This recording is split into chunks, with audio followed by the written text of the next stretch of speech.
Inauguré en mai 2018 par le président de la République togolaise, il fut autrefois joyau et symbole de tout un peuple.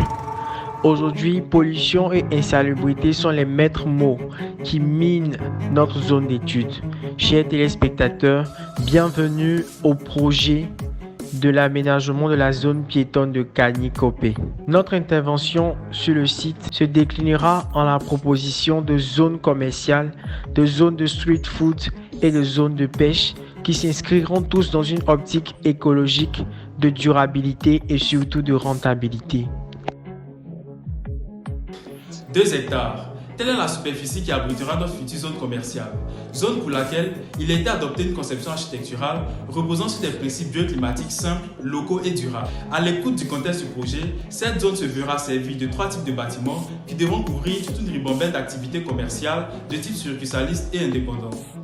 Le premier type de bâtiment sera constitué d'une batterie de magasins desservant à la fois l'intérieur et l'extérieur du site et proposera des activités telles que les fast-food, les services de téléphonie mobile, pour n'en citer que ceux-là.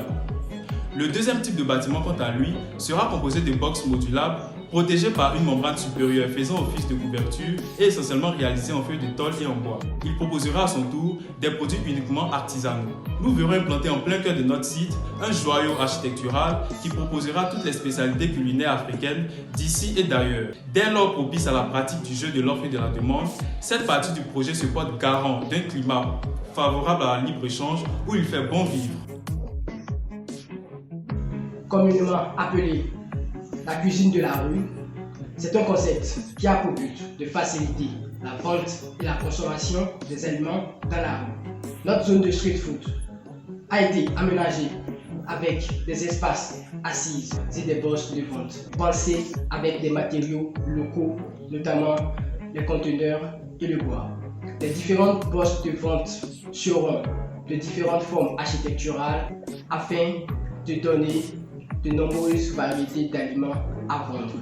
L'aménagement de notre site s'est basé sur des techniques écologiques afin d'offrir un cadre idéal pour la population, mais également un cadre assez esthétique et qui s'intègre dans la zone piétonne. L'un des plus gros avantages de notre zone d'études est sa proximité au lac, car elle nous permet de développer certaines activités telles que la pêche. Dans cette partie de notre étude, il s'agira pour nous de proposer des aménagements qui participeront à augmenter la productivité des pratiquants. Nous nous sommes donc donné de concevoir des abris qui, en plus de donner à ces pêcheurs cette aisance de ranger leur matériel et avoir un espace de repos, leur offrira éventuellement la possibilité de vendre leurs produits. Inspirés du filet de pêche, ces abris ont été conçus avec des matériaux locaux tels que le bois, le fer et le verre. Notre projet sera rentable à long terme, en ce sens que les structures proposées seront allouées aux différentes populations. Nous assistons ainsi à la création d'une économie circulaire dont le but est d'utiliser les matières premières tout en minimisant la production de déchets. Nous assistons en fin de compte à une consommation de produits locaux.